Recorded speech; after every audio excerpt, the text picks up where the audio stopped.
오늘 오바댜 1장 1절에서 4절 말씀 가지고 요새에서 내려오라 라는 제목의 하나님 말씀을 함께 나누도록 하겠습니다.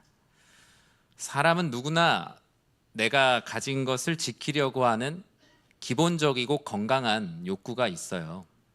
대부분 그런 서로의 욕구들을 인정하고 마치 수많은 차들이 도로에 나와 있지 않지만 부딪히지 않고 이렇게 가는 것은 각자 가고 싶은 대로 가지 않고 나름대로의 질서와 조화로 많은 차들이 움직이죠. 그러나 더 많이 가지고 싶은 욕구를 누군가가 갖는 순간부터 모든 질서와 조화는 깨지게 됩니다. 누군가 더 많은 것을 가지려고 하면 갑자기 부족한 사람들이 생기기도 하고 누군가의 마음을 아프게 하기도 하죠. 여러분, 카르텔이라는 단어 들어보셨나요? 카르텔. 네. 담합이라는 말로도 쓰이는데 그냥 우리나라에서는 그냥 카르텔이란 단어로 그냥 쓰이고 뉴스나 신문에서도 그렇게 이야기합니다.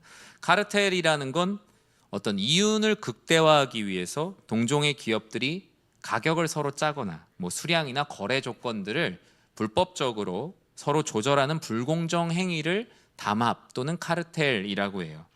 그래서 대부분의 국가들은 이걸 금지합니다. 독점 금지법, 담합 금지법 등을 통해서 정상적인 이윤이 아닌 불법적인 이윤을 추구하는 것을 법적으로 제재하죠. 한국에서는 이 카르텔이란 용어를 꼭 경제적인 용어로만 쓰는 것은 아니고 다른 나라도 마찬가지입니다. 특정한 파벌이나 조직을 이루는 것을 카르텔이라고 말해요. 정치 카르텔, 언론 카르텔, 경제 카르텔, 법조 카르텔 뿐만이 아니라 어떤 지역 사회나 사람들 간의 모임에서도 외부인을 배척하거나 특정 사람들이 특정 이익을 위해 철옹성과 같이 모인 모습을 카르텔이라고 합니다. 이런 카르텔의 특징이 있는데 대표적인 첫 번째 특징은 자신들이 우위에 있다라고 생각합니다. 심지어 우리는 법보다 위에 있고 법도 우리를 끌어내리지 못할 것이라는 교만이 카르텔의 기본적인 정서적 베이스에 있습니다. 영화나 뉴스 같은 거 보면 여러분 그 중남미 지역의 범죄 카르텔 영화 같은 거 많이 보시죠. 거기 보니까 영화뿐만 아니라 실제로도 그러더라고요. 시장이 어떤 범죄 카르텔, 이 마약 카르텔과의 전쟁을 낮에 선포했거든요. 그런데 저녁에 죽더라고요. 낮에 선포하니까 그 범죄 카르텔에서 우리에게 유익이 되지 않는다고 그거 범죄와의 전쟁을 선포한 시장을 저녁에 가서 총으로 쏴 죽이는 일들을 뉴스를 통해서 보았습니다. 작년에 교회에서 제가 중남미 그 선교사님들 컨퍼런스를 갔다가 브라질의 리우데자네이루를 갔어요. 거기에 이제 리우 동양 선교교회라는 한인 교회가 있거든요. 그 교회가 어디에 있냐면 파벨라라고 불리우는 지역 바로 밑에 교회가 있습니다. 여러분 파벨라를 아시나요? 파벨라? 파벨라라는 것은 특히 이제 브라질이나 중남미 지역의 어떤 빈민촌을 일컫는 말인데 모든 범죄와 불법 마약 거래의 중심지로 정부와 공권력도 이곳에 다다르질 못합니다. 경찰도 그 안에 들어가지 못하고 그 안에서는 그 안에서의 법대로 일종의 무법적 요새가 되어 있어요. 그래서 제가 방문했던 한인 교회도 그 예배 시간 외에는 교회가 문을 열지 못합니다. 동네에 다니는 경찰들도 다 방탄 조끼를 입고 다니고요. 교회가 예배 시간이 되면 잠깐 문을 이렇게 전자 셔터가 이렇게 올라가요. 성도님들이 밖에서 기다렸다가 우르르 들어오면 다시 문을 닫습니다. 그리고 나서 교회 울타리에 전기가 흘러요. 전기 펜스가 있어요. 왜 그러냐면 안 그러면 예배 시간에 들어와서 이렇게 헌금이나 이런 걸 권총 강도들이 와서 다 가져간다고 하더라고요. 그런 사례들이 몇 번 있어서 파벨라랑 가까운 지역에서 그만큼 살아가는 것이 어렵다라고 말합니다. 이렇게 카르텔은 법을 초월하여서 무법으로 요새화된 모습들이 바로 이런 카르텔의 부정적 기능이라고 할 수 있죠. 오늘 우리가 나눌 이 오바댜의 말씀에도 바로 이런 요새, 이런 카르텔의 모습을 볼 수 있습니다. 여러분 오바댜 성경의 설교를 들어보신 적이 있나요? 저는 공적인 예배에선 처음 해보는데 왜냐하면 이 오바댜 성경이 한 장이에요. 한 장. 그래서 이런 한 장으로 된 성경을 책갈피 성경이라고도 해요. 나훔 성경과 요나서 성경 사이에 한 장. 그래서 옆에 색인이 없으면 성도님들이 찾기도 어려울 정도로 단 한 장으로 구성되어 있는 성경들을 책갈피 같은 성경이라고 합니다. 오바댜 이 말씀은 많은 선지자들의 예언의 축소판, 축약판이라고 말해요. 몇십 장씩 되는 선지자들의 말씀을 압축한 말씀이라고 말하는데요. 이방 민족들에게 임하는 그들에게 향한 심판을 통해서 하나님의 백성들이 어떻게 살아야 되는지 반면교사로 삼을 것을 권면하고 있고, 고난 가운데도 끊임없이 하나님의 백성의 정체성을 유지하는 이들에게 주시는 승리와 은혜를 말하는 것이 모든 선지자들의 핵심입니다. 이 오바댜 누구인지도 잘 모르고 어떤 일을 했는지 잘 모를 수 있지만, 이 오바댜라는 선지자의 이름의 뜻을 보면 그가 어떤 삶을 살았는지를 대략 짐작할 수가 있는데요. 오바댜는 여호와의 종이라는 뜻을 가지고 있습니다. 여호와를 경외하는 자. 당시에 신앙이 있었던 많은 가정에서 이 오바댜라는 이름으로 자녀들의 이름을 많이 지었습니다. 이 오바댜는 우리가 지난 2주 동안 나눴던 에스겔, 다니엘과 같은 시대에 살았습니다. 그리고 이 오바댜 성경은 예루살렘이 멸망하는 기원전 586년 그 해에 쓰여진 말씀이라고 많이 알려져 있어요. 그렇다면 왜 하나님께서 오바댜 선지자에게 이 말씀을 기록하게 하셨을까요? 두 가지 이유가 있어요. 첫 번째는 인간의 교만으로 구축된 모든 요새는 하나님의 섭리에 의해 다 무너진다는 거예요. 아무리 강력한 요새라고 하여도 사람이 쌓은 모든 것, 하나님보다 높이 쌓은 것은 결국에 다 무너진다라는 것을 오바댜는 말하고 있고요. 두 번째로, 때로는 교만한 이들 앞에 압제를 당하고 고난을 당하는 믿는 사람들이 있을지라도 하나님의 백성은 선한 끝이 있다, 반드시 승리하게 될 것이라는 말씀이 이 오바댜를 비롯한 대부분의 선지서들의 핵심이라고 할 수 있습니다. 즉 오바댜는 인간의 성패는 사람의 쌓는 것이 있는 것이 아니라 하나님의 돌보심에 있음을 말하고 있어요. 오직 하나님을 나의 피난처로 삼고 하나님을 나의 믿음의 요새로 삼아서 살아가는 것이 진짜로 평안한 삶이다 라는 것을 우리들에게 말씀하고 있는 것이죠. 하나님께서는 이 오바댜를 통해서 이 교만의 요새를 쌓고 있는 이들에게 하시는 일종의 선전포고를 하십니다. 우리 1절 말씀 같이 한번 읽어보겠습니다. 오바댜의 묵시라. 주 여호와께서 에돔에 대하여 이와 같이 말씀하시니라. 우리가 여호와께로 말미암아 소식을 들었나니 곧 사자가 나라들 가운데 보내심을 받고 이르기를 너희는 일어날지어다. 우리가 일어나서 그와 싸우자 하는 것이니라. 아멘. 오바댜는 하나님의 선전포고입니다. 누구를 향한 선전포고냐? 하나님 없이도 충분히 우리가 잘 살 수 있다라며 각자의 요새를 쌓아가고 있는 이들을 향한 하나님의 선전포고입니다. 그들은 하나님 앞에 큰 죄를 짓고 있습니다. 하나님은 에돔 족속을 향해 내가 너를 이 세상에서 가장 작은 나라로 만들 것이라고 말씀하셨어요. 크게 멸시를 당할 것이라고 하나님께서 호언장담하십니다. 왜 하나님은 이렇게까지 에돔 족속을 멸하려고 하실까요? 3절에 그 첫 번째 이유가 기록되어 있습니다. 같이 한번 읽어보겠습니다. 너의 마음의 교만이 너를 속였도다. 바위 틈에 거주하며 높은 곳에 사는 자여, 내가 마음에 이르기를 누가 능히 나를 땅에 끌어내리겠느냐 하니. 아멘. 에돔 족속은 하나님이 없는 거대한 카르텔을 이루고 있습니다. 그들은 세상의 종이 되어 사탄이 원하는 요새를 쌓고 있죠. 우리가 세상의 종 노릇하지 않고 오바댜라는 이름처럼 여호와의 종, 여호와 하나님을 예배하는 자로 살아가려면 우리는 교만의 요새에서 내려와야 합니다. 이 에돔 족속이 어떤 이들입니까? 여러분, 에돔 족속하면 생각나는 사람이 한 사람이 있어야 되거든요. 두 사람까지는 생각 안 나도 됩니다. 딱 한 사람이 생각나야 됩니다. 그 사람은 바로 야곱의 형 에서입니다. 왜냐하면 이 에돔 족속이 에서로부터 시작된 족속이기 때문입니다. 이스라엘 민족의 뿌리가 된 야곱을 당연히 아실 거고요. 에돔 족속은 야곱의 형 에서를 시작했기에 처음에는 하나님을 믿는 민족으로 분명히 시작을 했습니다.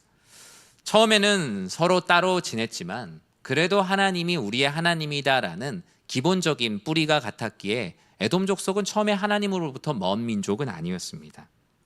그러나 점점 그들은 하나님으로부터 멀어졌고 스스로의 능력과 부요함으로도 얼마든지 하나님 없이도 잘 살 수 있다라는 마음이 생겨나기 시작했어요. 에돔 족속은 많은 것들, 하나님께서 주신 것들을 자신의 능력으로 얻은 것이라고 착각하기 시작합니다.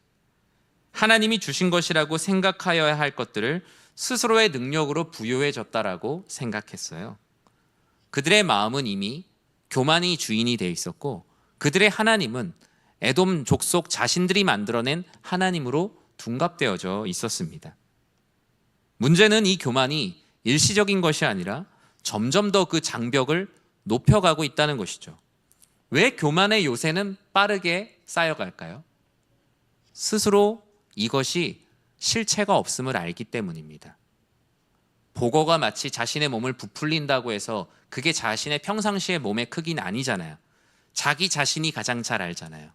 내가 내 능력보다 내가 교만한데 이게 내가 아니라는 걸 더 아니까 점점 더 그 요새의 장벽을 쌓아갑니다. 더 높은 산을 만들고 하나님께 무력 시위하는 요새를 만들었던 것이 바로 에돔 족속들의 삶이었어요. 여러분, 여러 지명들 중에 페트라라는 지명을 들어보셨습니까? 페트라, 바위산 안에 웬 성이 있네요. 세계 불가사의 중에 하나죠. 우리나라 산은 흙이잖아요. 그런데 당시 고대 근동 지역에 있었던, 지금 요르단에 있는 곳인데 대부분의 지역은 바위산이 많았습니다. 그래서 이 바위산 안을 깎아서 동굴을 만들기도 하고 천혜의 요새를 만들기도 했죠. 이 페트라라는 말이 헬라어로 바위라는 뜻입니다. 고대 에돔 족속의 수도이기도 했고요. 해발 700m가 넘는 높은 바위 틈에 거하였다. 성경도 그렇게 말하고 있죠. 자신들만의 요새를 만들었어요.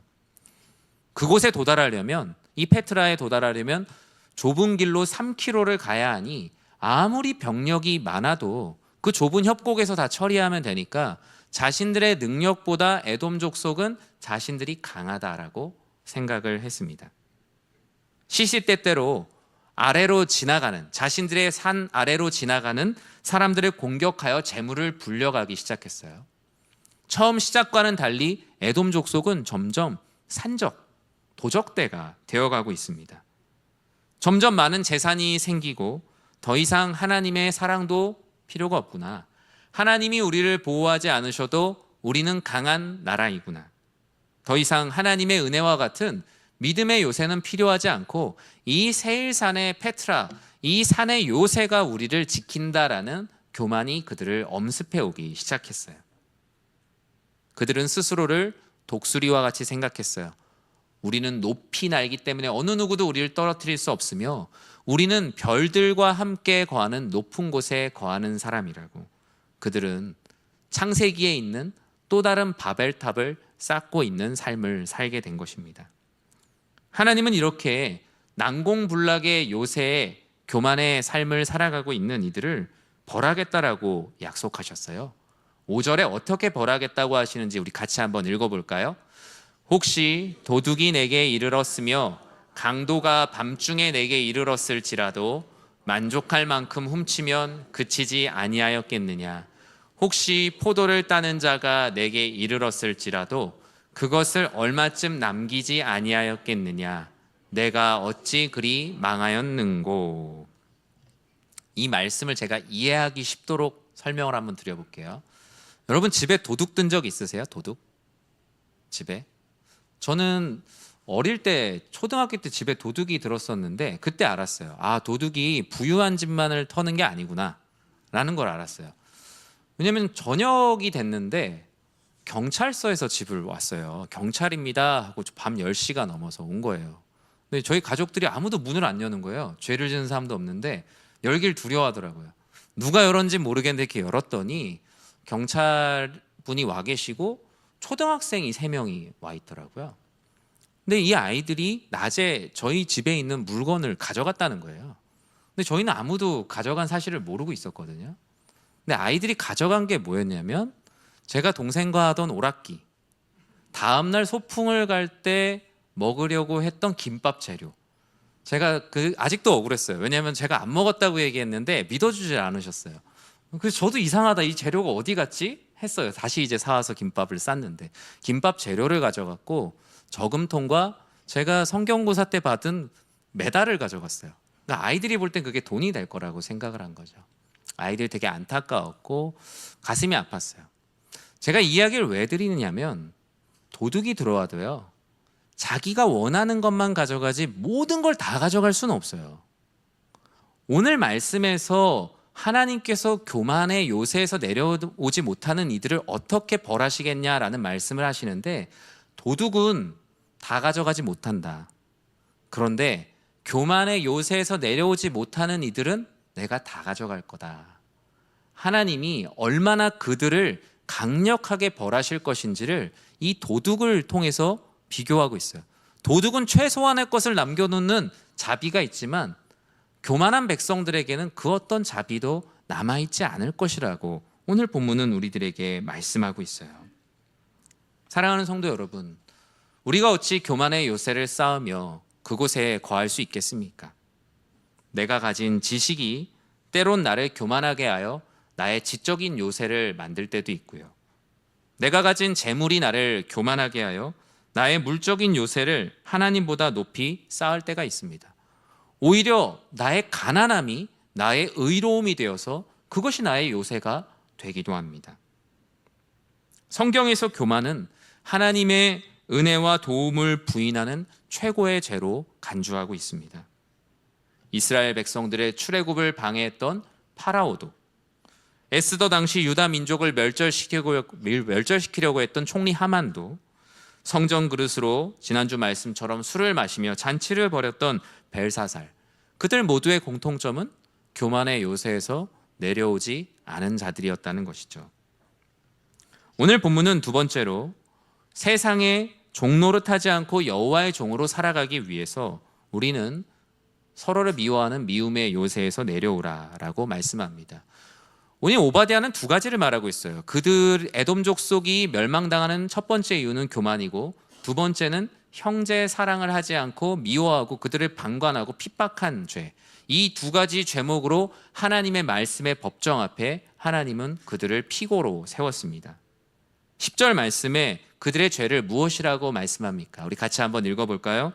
내가 내 형제 야곱에게 행한 포악으로 말미암아 부끄러움을 당하고 영원히 멸절되리라. 아멘. 하나님께서 자신들의 철옹성과 같은 요새를 굳건히 믿고 있는 에돔 족속들이 하나님의 심판을 받을 수밖에 없는 두 번째 이유를 말해요.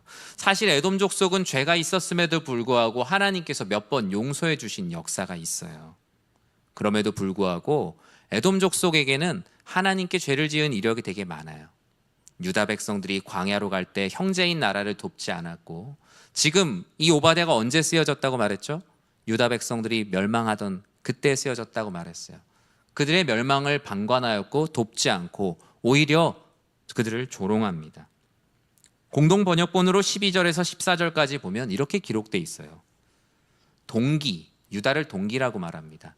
동기인 유다가 재난을 당하는데 너희는 그들을 고소하게 여기고 유다 백성이 망하는데 오히려 흐뭇해하며 몸을 뺄 수 없는 궁지에 형제가 몰리고 있는데 마구 입을 놀려대는가 하면, 내 백성이 참변을 당하는데 잘도 고생하는구나 하며 고소해하고 처참한 일을 당하는데 그 재물에 손을 대며, 너희 동기들이 도망치는데 길목을 지키다가 쳐 죽이며 몸을 뺄 수 없는 궁지에 몰리는데 겨우 살아남은 자마저 남의 손에 팔아넘기니 너희가 어찌 그럴 수 있느냐. 하나님께서는 이 에돔 족속을 하나님의 심판대에 세우시고 그들의 죄를 하나하나 낱낱이 드러내십니다. 왜 에돔 족속이 이렇게 자신의 동생의 나라인 이 야곱, 이 이스라엘을 긍휼히 여기지 않았을까요? 첫 번째는 시기와 질투였다고 말합니다.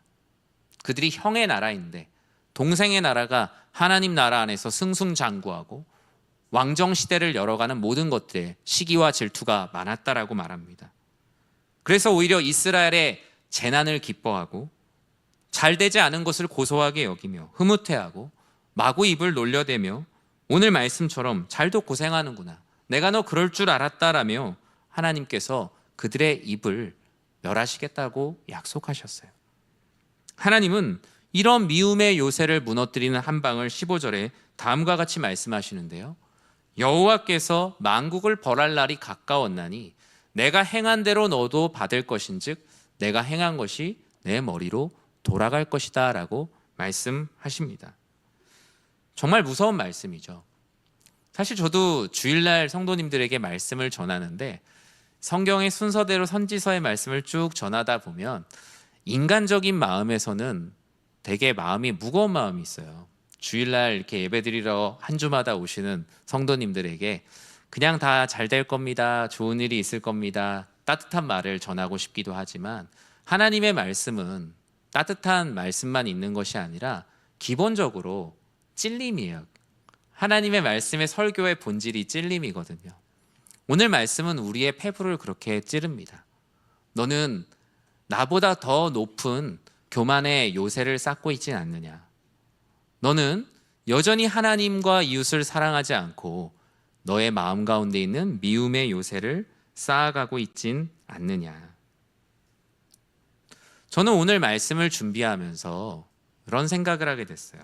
저는 우리 사랑하는 성도님들이 첫 번째로 한 번뿐인 인생을 살아간다는 것을 꼭 기억하셨으면 좋겠어요. 한 번뿐인 인생을 살아가는데 그 값진 시간을 누군가를 미워하거나 누군가를 조롱하거나 고난을 당하고 있는데 긍휼히 여기기보다 내가 너 그럴 줄 알았다라고 말하거나 미워하는 감정이 생길 때가 왜 없겠습니까? 당연히 있죠. 조금이라도 그런 미움의 요새가 높아지고 있다면 우리는 그 높아지고 있는 요새를 하루빨리 스스로 무너뜨릴 수 있는 용기와 믿음이 필요합니다. 말씀 앞에 끊임없이 나를 비추어 보며 믿음의 요새가 쌓일 때마다 그곳에서 내려오기를 반복하지 않으면 우리는 그 미움의 요새의 정점에서 내려올 수가 없이 계속 누군가를 미워하고 험담할 수밖에 없는 삶을 살 수밖에 없어요. 왜냐하면 너무 높이 올라왔기 때문에 더 이상 내 삶을 돌이킬 수가 없게 됩니다. 나의 성품이 되고 나의 인격이 되고 나의 생활이 되어버려요. 때로는 누군가를 미워하는 이 미움이 되게 합리적인 것처럼 느껴질 때가 있어요. 저도 있는 것 같아요. 나를 마음 아프게 했기 때문에 저 사람도 아파도 괜찮다. 당위성을 부여할 때가 왜 없겠습니까?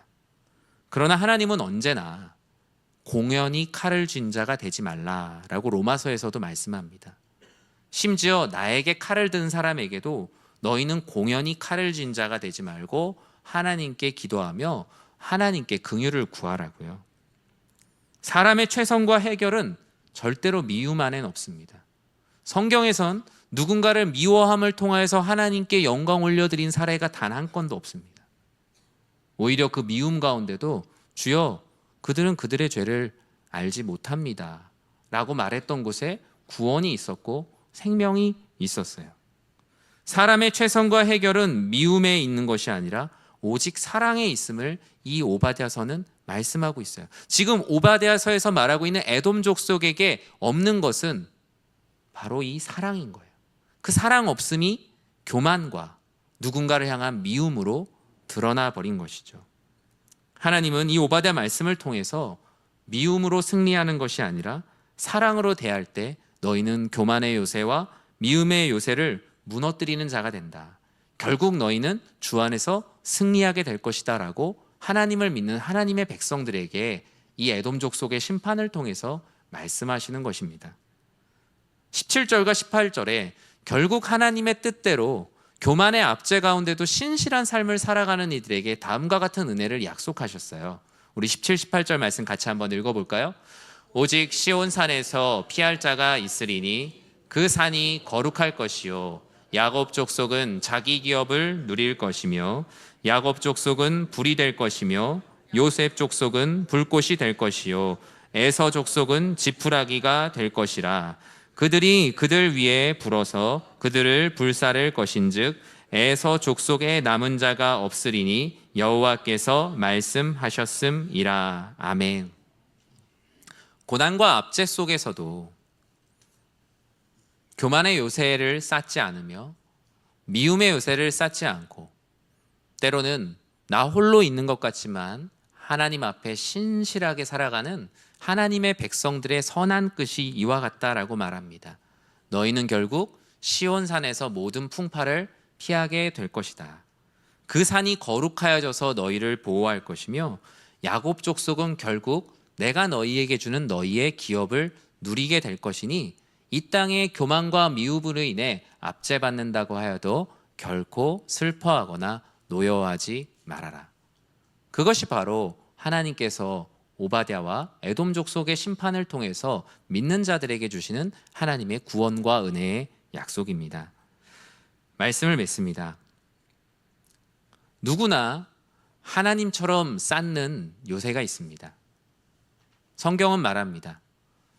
너희들이 보았을 때, 너희가 누군가를 보았을 때 사람이 내려다 보이기 시작하면 그때가 겸손해져야 할 때다라고 말합니다. 저도 그런 것 같아요. 성도님들을 섬기고 목양하다 보면 저도 인간인지라 사람이 내려다 보일 때가 있더라고요. 그럴 때가 하나님 앞에 더 겸손해지고 무릎을 꿇어야 될 때구나. 목양을 하는 성도님들, 또 함께 섬기는 모든 성도님들 사역을 올려다보는 사람이 될 때 오히려 하나님 나라의 큰 자가 된다라고 성경은 곳곳에서 수도 없이 말씀하고 있습니다. 만약에 여러분이 교회에서 섬기면서 사역을 하시면서 또 가정에서 직장에서 자꾸 사람들이 내려다 보일 때 기도의 자리, 낮은 자리에 오셔서 기도하십시오. 사람이 내려다 보이기 시작하면 하나님도 조만간 내려다보게 되기 때문입니다. 하나님의 인도하심과 은혜를 구하기보다 지금까지 내가 이뤄온 성과가 나의 요새가 되어 있지 않은지 스스로 생각해 봐야 합니다. 나의 재물이 나를 지켜줄 것이다. 내가 지금까지 살아왔던 나의 삶이 나의 요새가 되어 있지 않은지 우리는 말씀 가운데 에돔 족속과 같은 마음으로 우리의 삶을 말씀의 거울로 비추어 봐야 합니다. 나의 경험과 나의 생각이 하나님의 말씀보다 더 높아져 있다면 차라리 그 경험과 생각은 없는 것이 우리들에게 더 유익이 될 것입니다. 우리는 그 교만과 미움의 요새의 문을 열고 나올 용기가 없습니다. 그곳에 오히려 편안함이 있고 내 자랑이 있기 때문입니다. 그러나 하나님은 그 요새의 문을 열고 아무것도 없을지라도 하나님과 동행하는 광야로 나올 용기, 그 믿음을 가진 자들을 기뻐하시고 두 팔 벌려 안으신다는 것을 우리는 말씀을 통해 기억해야 합니다. 성경에서 교만은 하나님을 신뢰하기보다 자기 자신의 능력이나 자신이 선택한 것을 더 믿는 모든 것을 교만이라고 말하고 중세 교회로부터 7가지 대죄 중에 하나가 바로 교만이라고 말했습니다. 우리는 교만과 미움이 만들어내는 카르텔을 하나님의 은혜와 사랑으로 무너뜨리도록 기도해야 합니다. 교회도 마찬가지입니다. 우리는 언제나 우리가 신앙하는 대상이 무엇인지 정확히 알아야 합니다. 최근에 읽었던 책의 제목이 교회교인가 그리스도교인가라는 책입니다. 좀 잘 안 읽히는 재미없는 책일 수는 있지만 제목 자체가 되게 인사이트가 있더라고요. 우리가 교회를 유지하기 위한 공동체인가, 그리스도를 나의 주님으로, 예수 그리스도를 나의 반석으로 믿는 공동체인가. 그냥 이 교회라는 종교적 집단을 단단하게 하는 것은 교회교가 되는 지름길이고요. 예수 그리스도 그분의 반석 위에 굳게 서는 자만이 진정한 크리스천리티, 진정한 그리스도인의 공동체가 되는 것이다라고 말합니다. 만약에 우리가 우리 자신의 모습을 점점 세워가고자 한다면 교회도 얼마든지 종교적 카르텔로 변화될 수 있어요. 교회의 소수의 엘리트 카르텔을 만들어서도 안 되고 죄를 숨겨주거나 이권을 나누는 카르텔이 되어서도 안 될 겁니다. 종교개혁은 이런 중세시대에 부패한 카르텔의 요새를 무너뜨리는 것이 종교개혁이었기 때문이에요. 개혁된 교회는 계속 개혁되어야 하는 것처럼 교회 안에 많은 사역들도 절대 우리의 공로가 되어서는 안 될 겁니다. 우리의 공로가 되는 순간 어느 순간 나도 그러한 카르텔의 요새를 만들게 되기 때문이에요. 저도 말씀을 준비하면서 내가 그런 사람이 되지 말아야겠다. 나 스스로가 맡은 역할을, 그런 권한이 누군가를 힘들게 하는 것이 아니라 누군가의 영혼을 살리는 귀한 일에 낮은 섬김의 자리로 사역을 해야겠다라는 생각을 다시 한번 갖게 되었습니다. 누군가를 미워하고 방관하고 복수하고 싶은 미움의 요새에 갇혀 계시다면 미움은 언제나 미움을 낳고 복수는 언제나 복수만을 낳는다는 것을 꼭 기억하십시오. 미움 안에선 어떠한 생명도 낳을 수가 없습니다. 결코 하나님의 영광에 이를 수가 없습니다.